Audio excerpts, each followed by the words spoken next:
Yeah, it's definitely a more modern approach to meditation, and it takes into account what you're going through. So if you're going through like burnout or stress or anxiety or something like that, that will show up in your body, but you will learn from that and then be able what you learn from your listening to your body and feeling, that will help you navigate your life based on Okay. how you're feeling in that particular moment, rather than with a thought-based approach. It's like, well, I've got to get here and I'm not happy that I'm anxious, so I need to change it. Whereas with this approach, it's like, okay, it's a way more gentle approach. It's like, okay, I've got a lot of anxiety or I'm burned out, so I need to respond to my body and how I'm going inside of myself in every action in my life. I mean, the thing is about this approach is nobody has ever told you this. Nobody has ever told No. you to feel your feelings. Everybody and the whole of society is structured to disconnect you from your feelings, to keep you distracted, to give you things that drug you out and numb you out. So it's perfectly understandable that people are numb, but there is a way. What we're offering is a way out of that.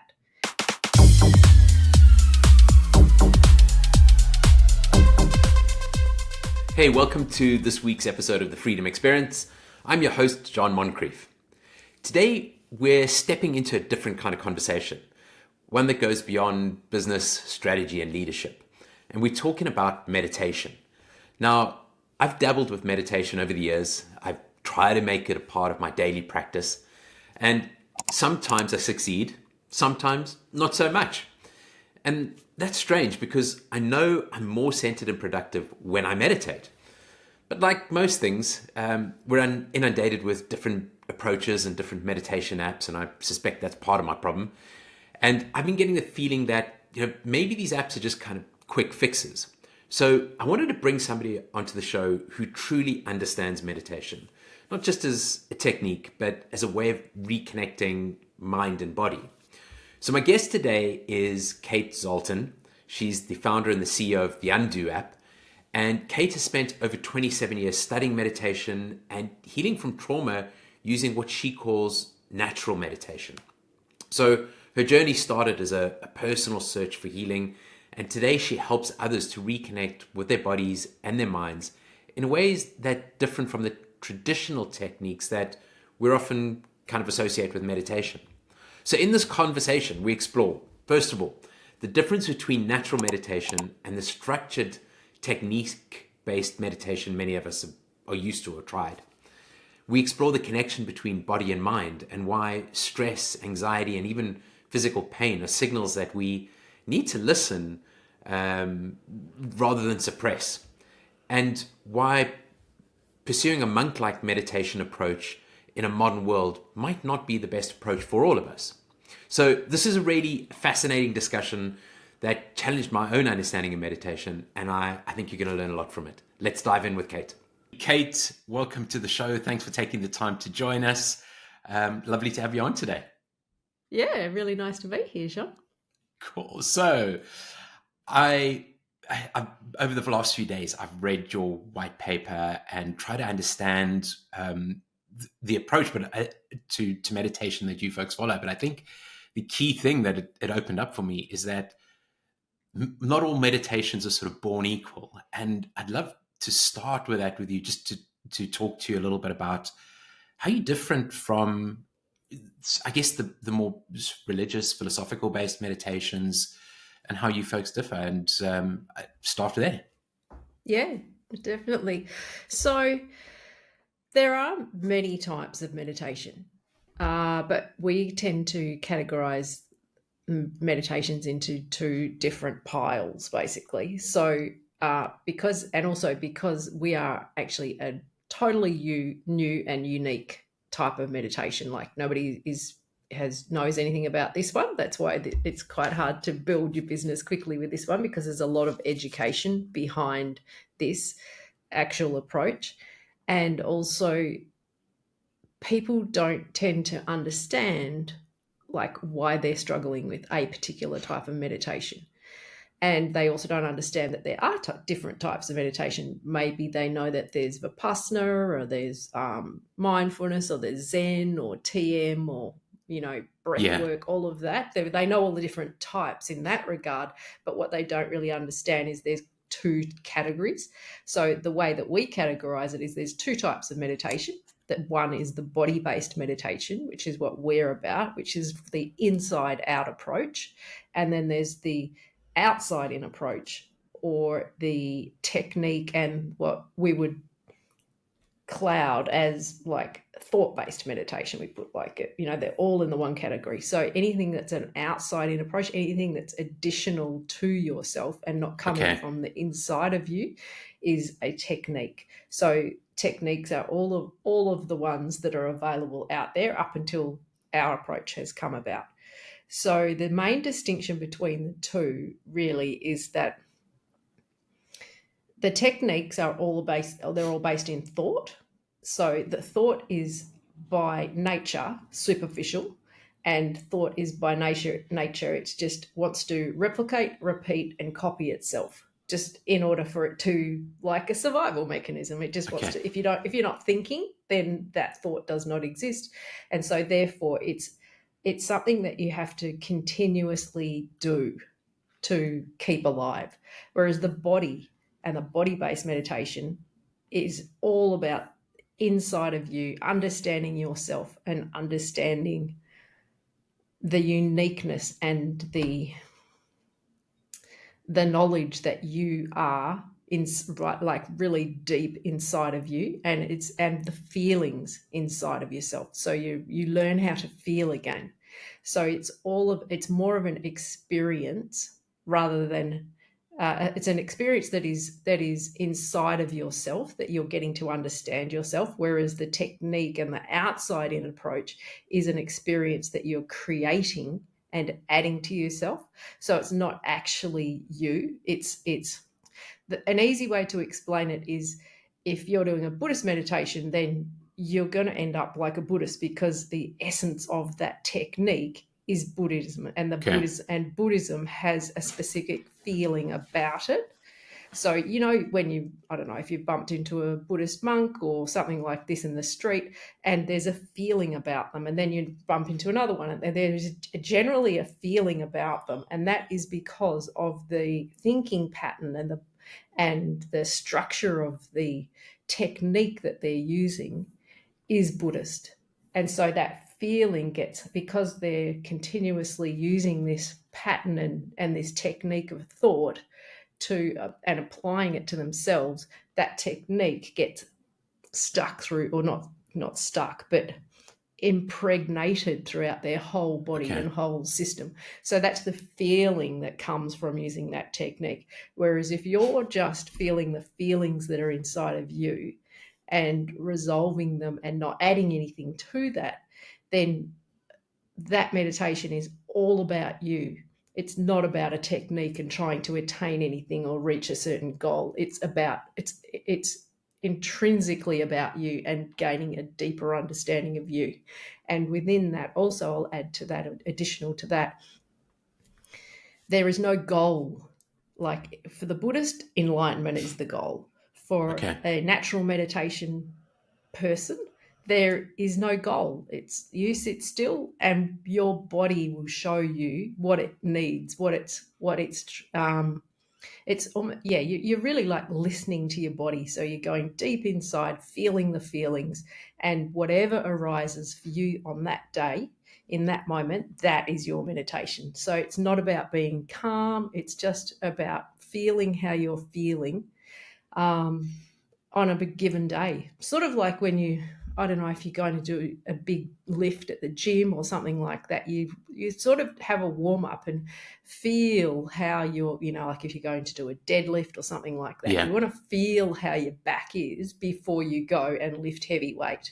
So it's sort of like that. You're feeling your way through your body and just letting whatever arises and feel the feeling behind that, and not as opposed to going looking for it. Yeah, as opposed to actually consciously kind of scanning the body and thinking about, I'm kind of almost going up and looking for pain or uncomfort in the Yeah, body. You're just yeah, waiting for it to arise. So it almost feels like on the one hand, we've got meditation practices that are, as you say, might come from this sort of Buddhist realm and Buddhist monks, and we're trying to kind of copy that approach, but we live in a very different world, a very different lifestyle, and that might not really fit with the way we actually live as modern human beings in cities and jobs and work, as opposed to Buddhists who spend most of their time meditating in a monastery. So yeah, exactly right. Yeah, it's definitely a more modern approach to meditation, and it takes into account what you're going through. So if you're going through like burnout or stress or anxiety or something like that, that will show up in your body, but you will learn from that and then be able, what you learn from your listening to your body and feeling, that will help you navigate your life okay, based on how you're feeling in that particular moment, rather than with a thought-based approach. It's like, well, I've got to get here and I'm not happy that I'm anxious, so I need to change it. Whereas with this approach, it's like, okay, it's a way more gentle approach. It's like, okay, I've got a lot of anxiety or I'm burnt out, so I need to respond to my body and how I'm going inside of myself in every action in my life accordingly. So in that way, it's a very gentle approach, but at the same time, there's not really any force or harm involved, because you're just really being understanding of yourself, listening to what your body's telling you, and responding from that. So you're responding from intelligence and understanding, as opposed to, okay, I've got to do this. Not saying that that's not intelligent and understanding, just saying that a goal is a goal, and you can really override yourself if you set yourself goals, yeah. because they can become very harmful if you're not understanding and empathetic towards yourself. So there's almost an infinite mindset to your approach versus a more finite mindset to right now I need some energy, or I've got a pain somewhere, or I feel a bit anxious. So let me go and find a meditation that will address that specific issue, which is kind of almost a finite approach. And at the end of the day, you aren't really kind of dealing with the root issues.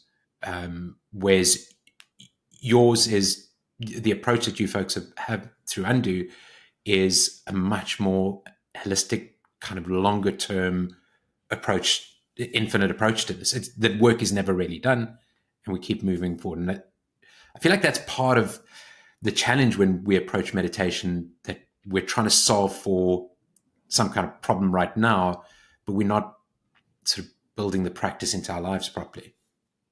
Yeah, and I think what you're talking about also, it brings up the issue, I guess, of where are you coming from? Like, where are you coming from in wanting to change yourself in the first place? Because if you're wanting to change yourself from what you are today, then you also have a, a part of you is judging that you're not good enough as you are. Yeah, So, I mean, how can you even judge that you're not good enough as you are compared to what? What is that about? Like, if you have understanding about why you're anxious, or why, if people have had trauma and they get different, that trauma is a very complex um, effect that happens within a person. There's many different attitudes and behaviors and all sorts of things that come from that. But if you're just condemning yourself and thinking that you need to be better and you need to change, and not taking into account what's actually happened to you, there's no, again, it comes back to that, like, empathy for yourself. If there's not empathy for yourself, then you're just hammering yourself constantly, like, I've got to change, I've got to change, I've got to change, and that is actually not going to change anything. So for me, it comes back to, where are you coming from, or where is yeah. a person coming from in asking or wanting to change? Because from our approach, there's nothing wrong with you as you are. Like if you've had a big effect from somebody and you don't have any like unresolved feelings or effects or behaviors from that, if you've been brought up in a really abusive childhood or something like that, it has an effect. If it doesn't have an effect, then you're deemed psychotic, Yeah. but people are still, still wanting to change. So they're expecting themselves to be okay with the worst behavior in the world, and you should not be okay with the worst behaviors in the world. You really just need to understand that there's an effect, and so I need to live with myself as I am until I can resolve, or that effect changes, or you understand yourself enough to change that behavior, but not from the approach of there's something wrong with me. So there's a huge difference between the two. One approach is like you say, is resolvable and open ended, whereas the other approach is like, no, we've got to change it, we've got to become this. So it's limited and closed.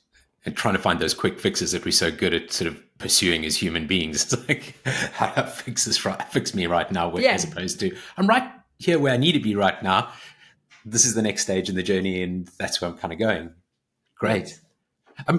I'm really curious as well. So I never thought about the disconnect between the mind and the body, and I'd love to understand that more and sort of share that with the audience. I think we sort of go into meditation for whatever reason, and thinking, for me it was about taking some quiet time, calmness, but I never thought about this disconnect between the mind and the body. And I always just thought I was doing mind and body work sort of thing. But I'd love for you to talk a little bit more about that and go into a little bit more detail about what that means. Yeah, definitely. So where do I start? I suppose the way that we approach things, well, firstly, actually, people don't, I guess, tend to understand that things like anxiety and stress really they're not actually mental conditions. So we've been taught to think of them as a mental condition, even though it's really not, because if you've got anxiety or stress, you always feel it somewhere in your body. If you've got anxiety, it's going to be somewhere in your throat or in your chest or in your stomach. Same with stress. Stress is actually a little bit different, so I'll just stick to anxiety. But what has happened is we've really been conditioned to believe that with this mind or brain or whatever, consciousness is a separate entity to ourselves, when in actual fact it's not. Because if when we don't exist, the mind doesn't exist. Nobody really knows that consciousness still exists once we die. They know that's not provable. But what we know is that we are not cognitive once we die. So we've been taught to separate the mind from the body over the generations, but we're questioning that. And so we're asking you to question that as well. But the biggest benefit of just being open to this is that our body is a super intelligent organism. Like, look at all the animals, look at everything that survives for, millions and millions of years, and we're one of them. We can get through without as much thinking and without as much input from the mind as we're led to believe. So we're all, self-important, and we think that we can't get through life we can't solve our problems without thinking about them. We worry and we get concerned and have become stressy, and we pressurize ourselves, push ourselves to do things because our thinking thinks that we can't do anything without the thinking. But it's like it comes back to the nature of thought again. It's just a replication. So the way that we understand it, or I understand it from this approach that my husband discovered, is the body and the mind are exactly the same thing, because all of your thoughts arise from the body. And also all of the physical symptoms that arise in your body are driven by thoughts as well. So when we have an effect, like sometimes we have a physical effect and that will remain in the body, but it can either cause a mental manifestation, I feel like, or Okay. it can continue as a physical manifestation. But if we treat them as exactly the same thing, which they are, because in any harm that's done to the body or any event that has caused harm, that all that's left really is the residue of that, or the tension of that. We can get it right down to basics and just call it a tension. Okay. And so memory is tension. And once you release that tension, just as a simple like a massage or something, you can Yeah. relieve tension. If you sit and feel into that tension while you're meditating, for instance, it actually resolves. So from that perspective,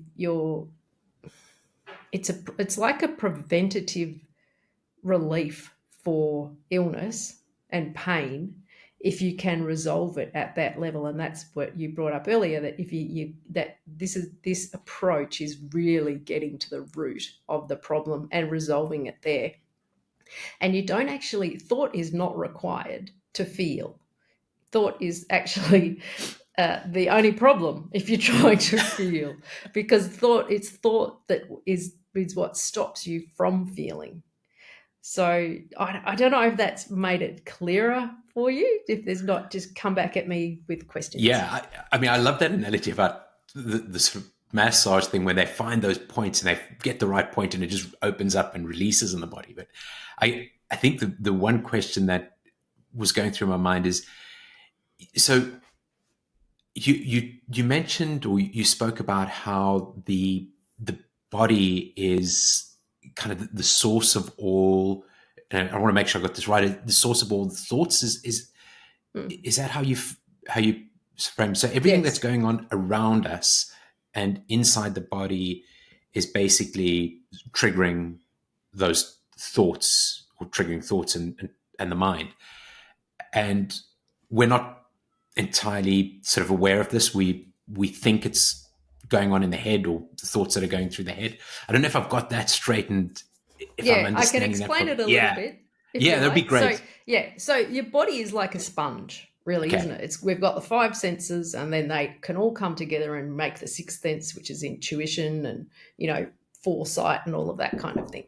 So all of those senses, even though they're on the outside, they're all we've got so many in our head, so that makes us think a lot and activates the brain a lot, because we've got 1, 2, 3, 4, 5 senses in our head. 4 senses in our head. The last one is touch. So all of the way we operate in life is we're sensory creatures. So we pick up things, we touch things, we smell things, we hear things, we see things, and we speak as well. So all of this comes into the body, through those senses, and then goes deep, deep inside, and then your body naturally interprets or misinterprets, or it doesn't have to. As it comes in, comes with no bias whatsoever. It's when we start thinking about those feelings and sensations. okay. So all of those senses, it's really just a vibration through your ears, or a seeing through your eyes, but it's all information that just gathers in, like we're just a big sponge. And then we use that information to respond to a situation. Okay. So that's what senses are. And is that starting to make sense? Yeah, it makes now? So that's a great analogy. The sponge analogy. We're sucking things in all the time, and then I guess it's about how we process or over process some of those things, or overthink them. So some of us might be good at sort of sponging and squeezing, and it comes out, where others stay holding everything in the sponge and stay full, and then that affects sort of parts of the body. So we get stressed and shoulder pains and all those good things, and that's what's really going on there. And then we're looking for how we solve that, and sort of seeking out meditation or meditation practices. to help us to do that. But the approach that we've got at the moment is potentially wrong, in that we are focused on solving specific problems as opposed to a longer term approach, which is the undo approach. Have I connected the dots there? Yeah, I think so. Maybe go into that a little bit more, and then we can continue. Yeah, so I guess some of us are potentially more can hold those sensory feelings more than others. So we can absorb things as a sponge more so than others, and may affect us more so than other folks, where some folks kind of suck it up and it passes through. Yeah. Okay. Yeah. No. So I'll just explain. We all receive the same. Yeah. You cannot stop your senses working. The only thing you can do is numb it out through thought. Okay. Yeah. So you're still receiving it. Just because you don't respond or you don't have any feeling about it doesn't mean that it's not being received. So it appears that people can handle situations better than others, but they may be more numbed out than others, which means that they're not going to be as empathetic as somebody who feels a lot more, which then also means they're not going to be as responsive. So like in a business situation, that's why leaders are what they are a lot of the time, is because they're quite sensitive to the situation and picking up what's going on in a room, and they're able to understand how to manipulate or support or offer a solution to areas where there is disturbance in the feelings and the situation that's going on in the room. Yeah. So I don't know if that's making any sense, but yeah, I thought was that some of us are potentially better at letting go than others. But I think what I heard was that what we're actually doing is some of us actually numb, and we're not dealing with those things properly, and they are getting kind of caught up in the body and actually might be worse. So I think I was trying to understand a little bit more maybe about how we sort of process that information, overthink it sometimes, and then how we connect that to the mind and the body and the meditation to help kind of release those points that we were almost like the massage points that sort of release things. So the best way I can explain it in terms of the body-mind connection, or bringing it back to the body-mind connection, is those tensions that I mentioned before. That's just information, and that's just information that you've received from the outside and also from the inside as well. But if you're able to get in touch with those sensations and resolve those feelings, then if you're numb, it's a lot harder to get in touch with those feelings. A lot of the work that we do just to get people started in this natural meditation is to teach them how to actually feel, because people think that they feel, but they're actually thinking about their feelings. They're not actually feeling. So there's no disconnection between the senses and what's inside of you. There's no disconnection. But as soon as you start thinking about that, there is that disconnection. Okay. I hope I'm not confusing you. No, I think I'm probably approaching this like most folks do with meditation, where in the past we pick up an app, we don't fully understand what's going on here, and we're seeing it as another solution to deal with what's going on at work or the office, but we're not fully understanding how to really benefit from bringing a meditation practice into our lives. We're not taking the time to understand it. And I think that's what's beautiful about this conversation is good questions, but probably fairly basic questions that may be going through other people's minds. Like you used a great example in the white paper of Tom, and Tom is the typical business owner typical employee who's got a whole lot of stuff going on in their lives, and that's all sort of building up, and maybe we are starting to feel numb. I know as a business owner, as a CEO of a business, it's a lonely place, and it's not always easy to be vulnerable. So the stuff kind of, you sponge it all up, but there is no release. You start to feel numb, and then you look for, I guess, different ways to deal with it. So it could be alcoholism, it could be whatever sort of road that you go down, depression. But how do we reconnect with those feelings? Is that what we need to be doing? And this idea of the body and the mind kind of coming back together, or the way you sort of term it, there's the disconnect between the two, and find that reconnection. I just don't think we fully understand what we're doing. Almost we're looking for a quick fix, and I think that's the beauty in what I'm seeing with you folks, is that this is a much longer term, or this is a more holistic approach to trying to help with the challenges we face as human beings at the moment. Yeah. Well, I mean, the numbness that we're, and by the way, there's nothing wrong with being numb. It's just, it's not the optimal way to operate. That's all. It doesn't mean that there's anything wrong with you if you are numb, or if you find out that you are numb. And it's, I mean, the thing is about this approach is nobody has ever told you this. Nobody has ever told you to feel your feelings. Everybody and the whole of society is structured to disconnect you from your feelings, to keep you distracted, to give you things that drug you out and numb you out.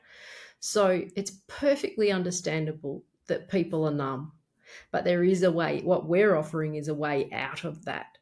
And as soon as you start to, unfreeze, if you like, or denumb, I don't really know what the word is, it just doing that is the beginning of the reconnection. And the only reason that we are numb is because we've been taught to suppress our feelings, and we've been taught how to distract from them. And we, like even as a child, you're told if you fall over and cut your leg or something, your parents are like, oh, you poor little thing. And then if you go on crying for too long and that doesn't suit them, they're like, oh, okay, be quiet now, you've cried enough or whatever. But that event may not have been over for that child, and he or she may needed to have cried for longer to resolve the effect of the harm that had just happened to the body. So it's things like this as we go through life. This is constantly happening. And like you say, it just builds up and builds up and builds up and builds up. And until you learn something like what we're offering, people don't know how to resolve it. So there's only so much you can take. You're going to take drugs. You're going to go, listen to music and, dance all night and do, stuff to relieve some of the pressure.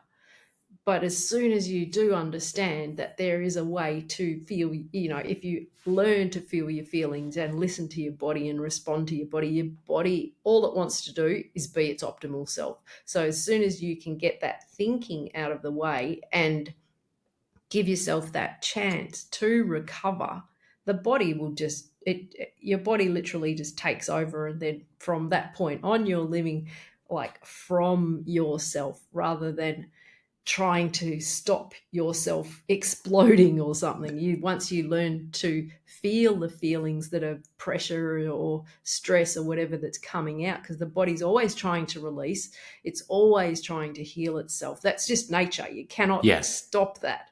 So as soon as you learn to feel those feelings and be comfortable with those feelings inside of yourself, because it's feelings that drive us in every single decision that we make during the day.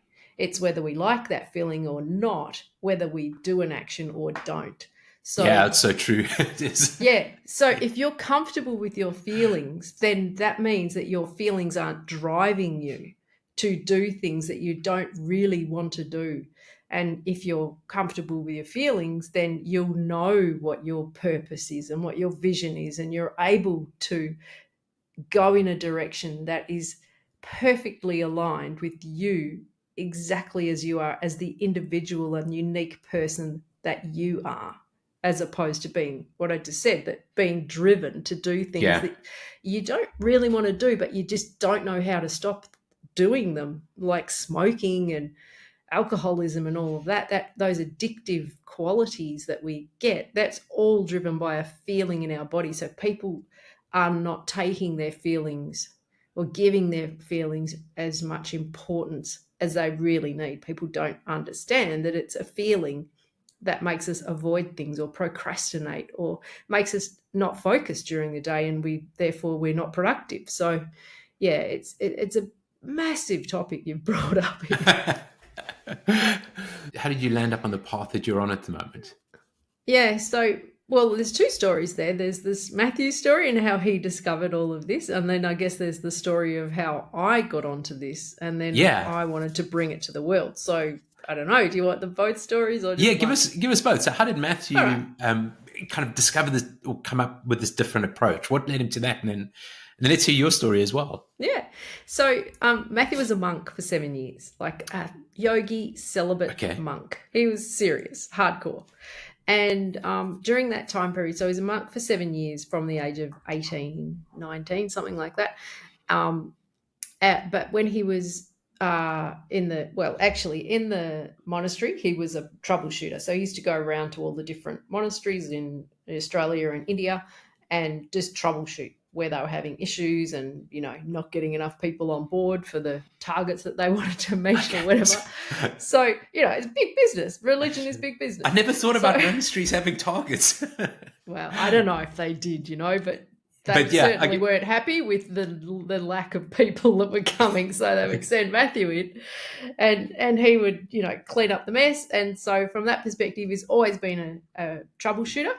Okay. And then during about 4 years in, I think it was, his body started to have these convulsions and throwing off all of he didn't really understand it at the time. It was in hindsight, actually. He looked back and he's like, okay, that was my body throwing off all of these techniques and all of this thought-based brainwashing, as he terms it. Okay. And that's how he started to... The techniques that are being used in... Yeah. In the... Okay. Yeah. In the monastery, yeah. Like they're focused on a certain point in the middle of their forehead, and they're up at 4 o'clock in the morning. They're not allowed to have sex. They're not allowed to eat garlic. They're not allowed to eat onions. It's super strict and rigid. And from the moment you wake up, you have this basically brainwashing to stop yourself having any natural thought. It's got to be all about the religion. Okay. So, to reach enlightenment or whatever it was they're trying to reach. So that's how he started to understand the nature of thought. And then about 4 years in, all these convulsions started happening in his body. And then he's like, okay, maybe what happens if I don't think these thoughts? What's going to happen? And so he started sitting for the last 3 years in his own way. And because he was sitting for so long, he figured out that the pain in his body, like if he had a sore knee or something, he's just sitting there, just go, oh, what's going to happen if I just sit through this, and not react to it and not add any thoughts to it and not judge it or anything. So he sat, with a sore knee for just hours and hours, maybe days and days. And what he noticed was the pain would actually dissolve if he sat there with it for long enough. And as soon as the pain dissolved, he had a memory of an event that he'd had previously in his life that had had an effect on him. And so he kept doing this. And so that's how he first understood the body-mind connection from a thought-based and a meditation-based perspective. But then, so what he's doing at that stage is just sort of sitting down, going into meditation and not doing any kind of scan of the body or anything, just not using any technique at that point, because he realized he was sort of realizing that the body convulsing and was throwing off the technique, it was throwing off all this thought that he'd been adding to himself. And he can feel the pain in the knee, and he's just sort of conscious of it, but sitting in meditation or until that pain starts to dissipate, and then meditating through it and through just feeling his way through it and deeply understanding that pain, if you like, not judging it, and there's no bias towards it, and he didn't know what it was about. But at a certain point, the pain would dissipate, like it would just literally it just vanishes. And this has happened to me many times on retreat. And so from that, and then shortly after that, a memory would arise, like from literally nowhere. All that was the body-mind connection happening. That's exactly right. Okay, getting it. Okay. Got it? So the pain is related to an event. That tension or that pain is related to an event. So as soon as the pain was resolved, the memory would come, and then he didn't think anything about it any longer, because that was like the last part, the off-gassing of the pain, and just giving him a little bit of understanding of what that was about. So the body is super intelligent. We so underestimate our bodies. And so anyway, so he ended up doing that for about 3 years, just trying to figure out what was going on. But during that time also, he started questioning the hierarchy, because he started seeing the hypocrisy in the order. And once he started doing that, they're like, nah, you better leave. So they kicked him out on the street with all these goods, no money, nothing. So anyway, he was very good at massage already and osteopathy. He'd been, he had trained in that. And so he opened a massage clinic, and then set up like probably the biggest clinic in Australia. And then he was massaging like unbelievable amount. So like 30,000 people over, probably a decade came through. But what he did notice was after, a year in or whatever, I don't know what the time period was, is he was massaging one person's shoulder, and they would start telling him about the problem they were having in their life. Next person would come in. He'd be massaging their shoulder. They'd tell them the problem that was going on in their life. Over time, he noticed every time he massaged their shoulder that there was a pattern there, they're all talking about the same thing. They've got a different story around it, but there is a pattern here. And this part of the body is associated with, like your shoulder is for reaching out. So, like the shoulder, I can't remember what they call frozen shoulder. Yeah. Whenever he was massaging the frozen shoulder, there was always this same pattern. So that's how he started understanding the body-mind connection. And also the results he was getting were astounding. Like he was working with the insurance companies, and people who had been going to see physios were coming to him, and he was resolving what they had been trying to resolve for years in like 2 or 3 sessions. So he was definitely onto something.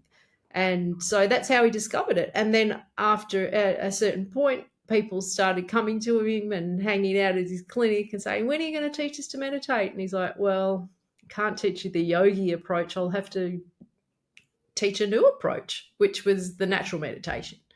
And for some, I don't know if everybody who went through that would have come up with the same thing he did, but he's just got this highly unusual way of questioning, and he's got a real critical thought, and he's very able to see things factually and logically, and I think it was all of that encompassed what he has led to the Undo app and his approach. But he also, whilst he was writing the app, he figured out there's 13 things that people don't understand that will get them stuck in understanding life and themselves, and it hinders their ability to problem solve literally anything.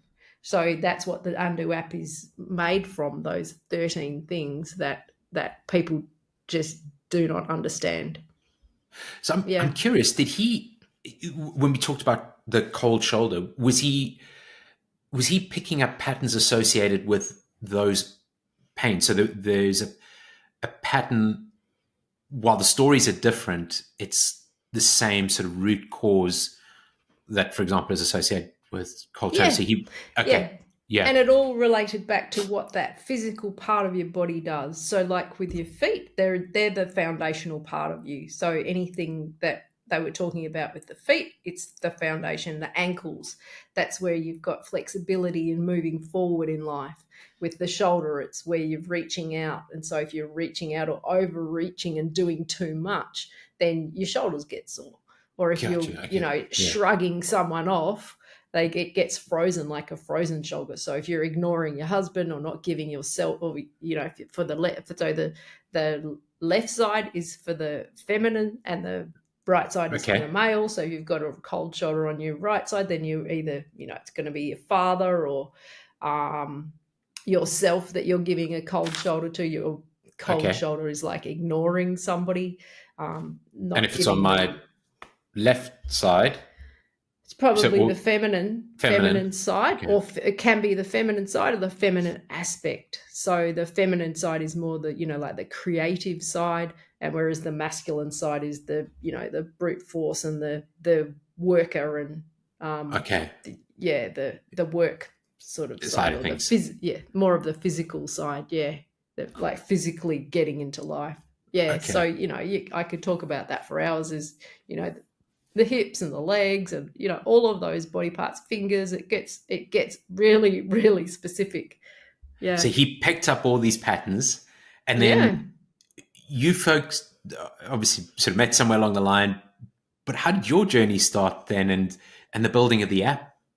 How did you take that next step? What happened next?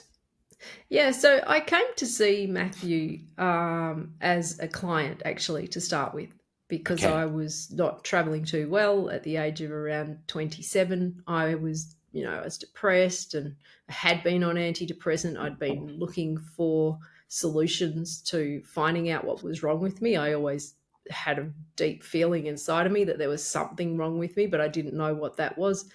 And a friend suggested I go on these meditation retreats that Matthew was running in Perth. And so I came on my first meditation retreat, and I'd tried other meditations, and it was just like, I don't really know what they're doing, but it doesn't seem to relate to me. So I just didn't get it. And then when I sat on these retreats, it was like, oh, okay, this is what it's all about. So all the little pieces kind of clip together. Yeah, the tidbits that you pick up along the way, and you're like, oh, and you just remember them. Like I don't have a notebook or anything like that, but you just remember things and they stick, and it's like, that doesn't make any sense, and this doesn't make any sense, but that's, like really wise words, but I don't quite understand it. And then when I came on the retreat, it was like all those little pieces, the answers just got answered.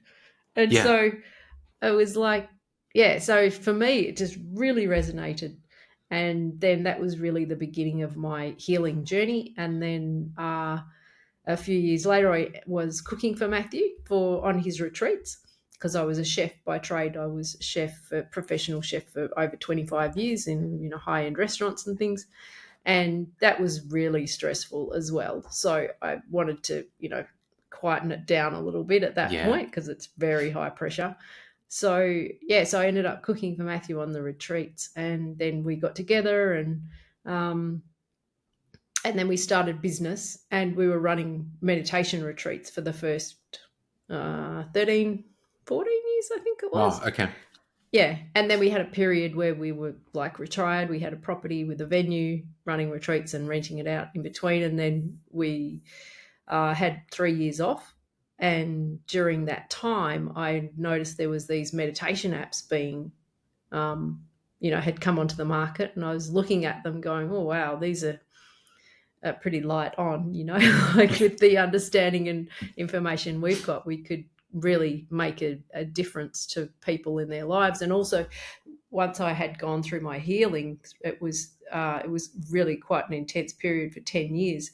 But as I started understanding things, it made me realize that we don't get taught this in school. No. And imagine if, we got taught this stuff at school rather than, sure, you've got to add up and you've got to know how to speak your own language and write things and all of that. But the life skills that you just don't get taught. And when you come to the end of your schooling years, you're like, oh, okay, so now I start life, but none of that's going to help me. So you're kind of starting all over again, aren't you? Unless you've had a, very wise, mentor, or, somebody within your family who's been able to help you understand certain things about life. You kind of just left there to wander and figure it out yourself. So I just thought, well, be really cool to get this at least to the kind of adult population, and then hopefully I love it to bring it down to younger generation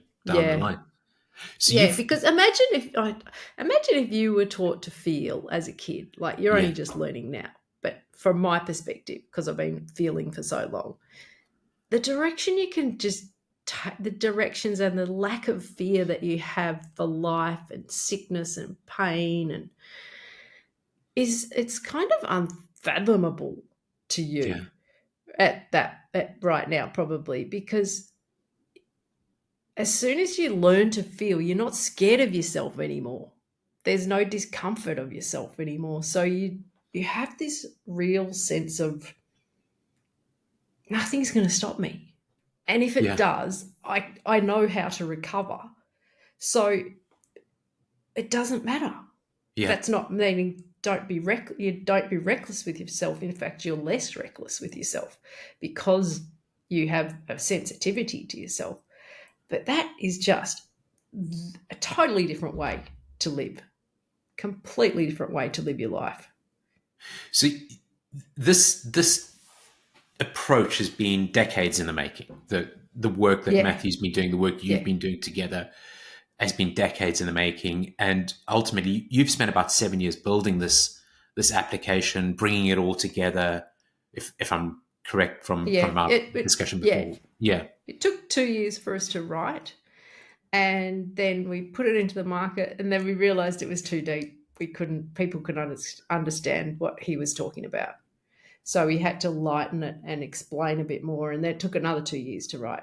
And then we got it into the market, and then we kind of, ran out of money. So, shit happens. As you do. As you do. And then we got hacked, as you know. So that was, we've rebuilt it on a different platform now, on a no-code platform. So we're back up and running, but it's not what it was. But it's still, nevertheless, all the chapter information and all, like the book, the 13 different aspects are all in it. And we'll build out the body-mind section of it this year as well. Yeah. So for somebody listening to this podcast, business owner, I mean, typically that's who our audience is, but business owner who's trying to find their way or thinking about taking the step into meditation, what's the best approach from a best starting point here? There are so many options out there. Where do you suggest they get started? I would probably suggest they just try a few of them.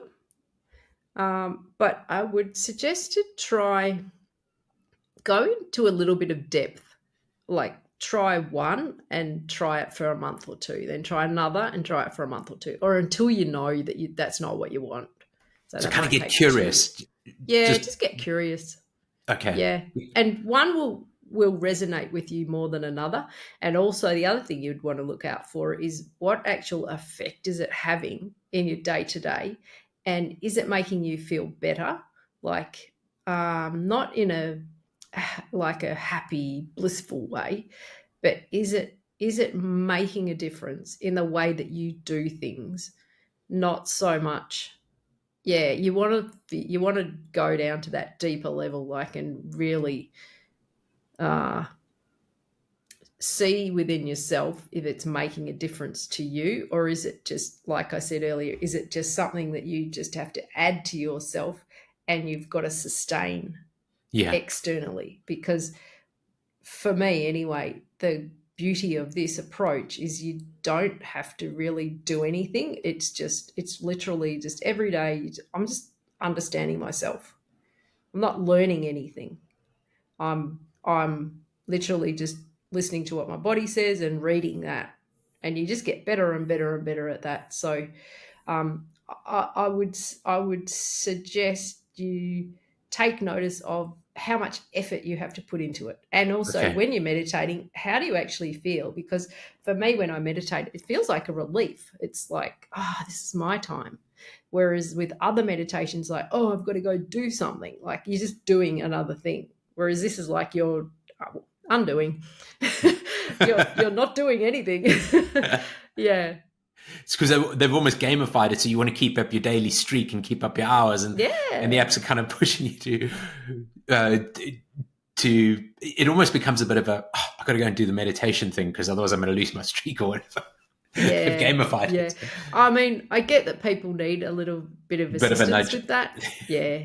Because I mean, it is hard for people to set up, like a routine or do something for a long period of time. So I understand that but there's good ways to do that and there's not so good ways to do that. So I would also check that part out when you're checking out the apps as well.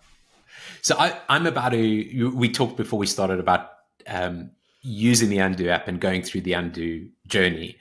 And I'm about to embark on that journey. And I think you suggested sort of do it for 3 months and then almost redo it again for another 3 months. Is the journey structured that I'm about to follow? So I did listen to the first chapter where Matthew kind of talked through the process, but maybe just for the audience to give us a sense of what one goes through when we follow the Undo approach. Yeah, so it's a really good idea to go through it like chapter by chapter, because one chapter builds on the next, and also it has been structured a certain way so that so you're learning things that like it just builds upon the next. So what you learned from the previous chapter, it's good to know that before you get to the next one. But within each chapter, there's like a light version, like a primer version, we call it. And then there's active meditations, which are the ones that the audio is a little bit faster than a deep meditation. So there's active meditations plus deep meditations. The active meditations are actually ones that you apply to your life. So it's like an exercise, but in a meditation. And then you learn things and question things, and then you go out into your day and then you apply what you've learned in the meditation to your day. And then the deep meditations are the guided meditations where it's just really, really quiet and just he guides you through a meditation, and you can set the different times for however long you've got. Sometimes you might only have 10 minutes, sometimes you've got 40. So there's that. And then there's a deeper, so this is all on one topic. Like there's reactions, there's judgment, there's feelings, senses, significance of illness, significance of pain, the mind myth, the body-mind connection. There's all of those, and stop harming yourself, which is one of the last chapters. And so all of these parts are in every single chapter. And then after you've got all the deep meditations, you've got a go deeper section. And then you've got a summary version at the end as well. So there's 5 different sections. So it's every chapter, it's super intense, honestly. Yeah. And that's why we say do a little bit and then go live it and go digest and come back and do more. And then again, because it's just layered and layered and layered of different depths of understanding. So some things you might not understand. So then you come back and do it again, and then you'll understand more again. And also by the time you've gone through it for 3 months, then you come back, you're very, very changed after 3 months. Come back in, do it again, and you're like, okay, now I know what he was talking about. Whereas the first time around, like I said to you before we started recording, it's so unconventional. It just changes the way that you think completely on its head. And the way that you've been taught completely on its head. But it really, why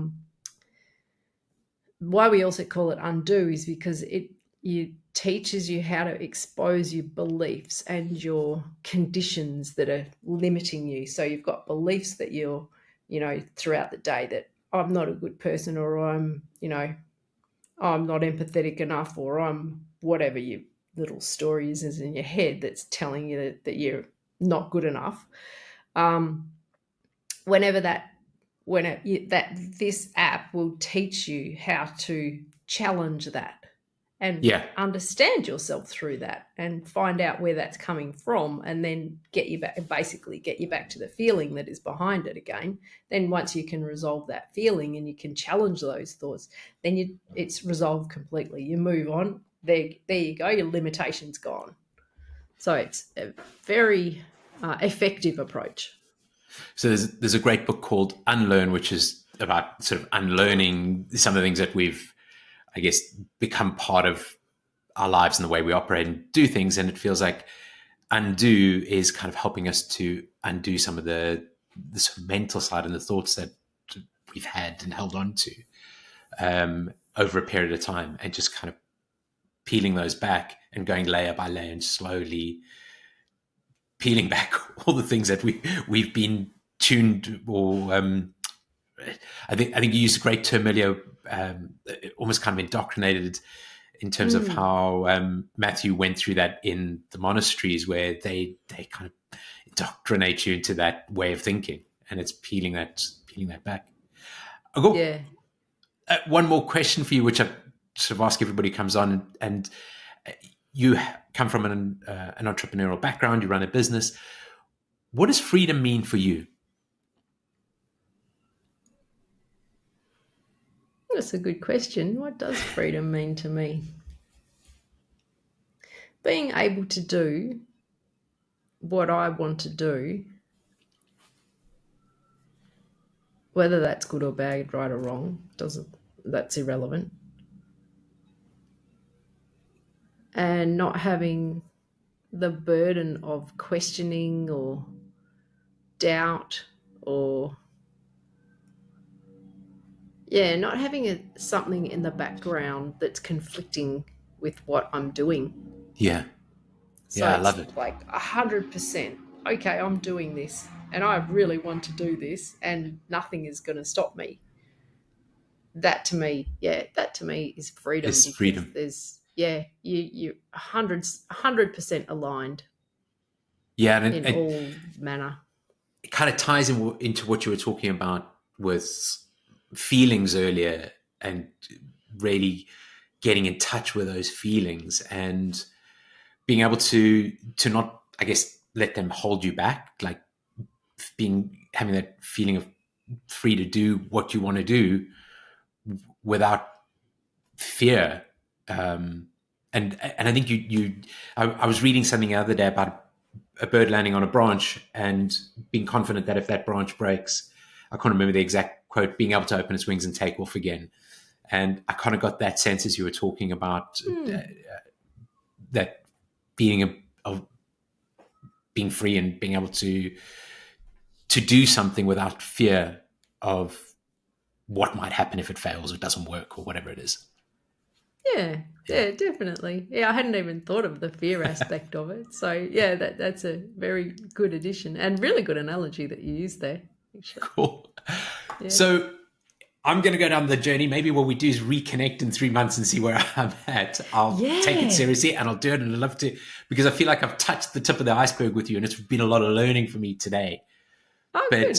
I really appreciate you coming on, Cate. And yeah, I think it'd be great, like, if I go through the process over the next 3 months and reconnect with you and we have another conversation and see where that goes as well. Definitely. Yeah, that sounds great. That sounds like a really good idea. Okay, let's do that. Awesome. Okay. Thanks so much for coming on.